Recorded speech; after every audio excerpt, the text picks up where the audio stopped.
অর্ধজাহানের খলিফা, দিনের বেলা মানুষের বিচার করে, রাতের বেলা এলাকায় ঘুরে ঘুরে মানুষের জনগণের খবর নেয়।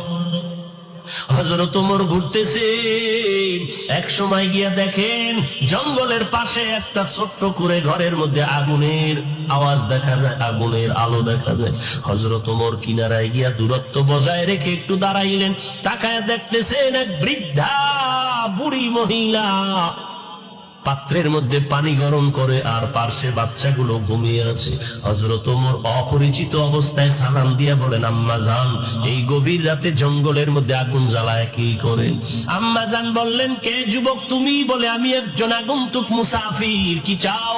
বলে, আমি ঘুরে ঘুরে দেখি কারো কোনো সমস্যা আছে কিনা, উপকার করতে পারে কিনা। আল্লাহর বান্দি বুড়ি মহিলা ডাক দিয়ে কই, ও যুবক, তুমি আর কি উপকার করবা? আমার একটু মনের দাবি শুনে নাও। আমগো দেশে নাকি ওমর নামের ব্যক্তি দেশ পরিচালনা করে।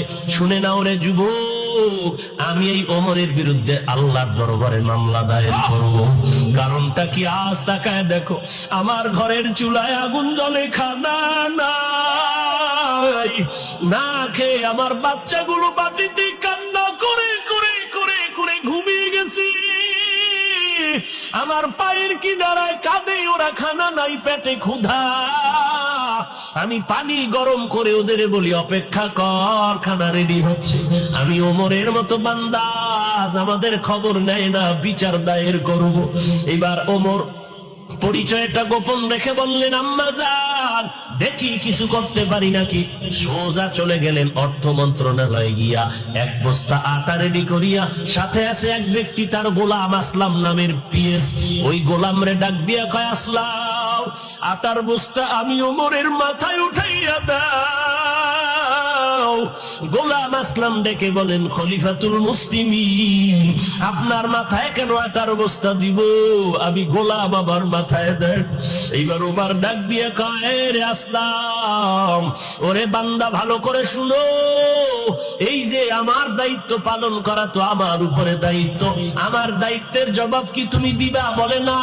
বলে, যদি তাই হয় তো আমার জবাব আমাকে দেওয়ার জন্য রেডি করে দাও, কারণ কিয়ামতের ময়দানে আসামির কাঠগড়ায় দাঁড়াতে চাই না। বাধ্য হইয়া গোলাম ওমরের মাথায় বোগাস আটার বস্তা যখন তুলে দিয়েছে, খলিফাতুল মুসলিমিন, অর্ধজাহানের খলিফা, মাথায় বস্তা নিয়ে চলছেন গভীর রাত।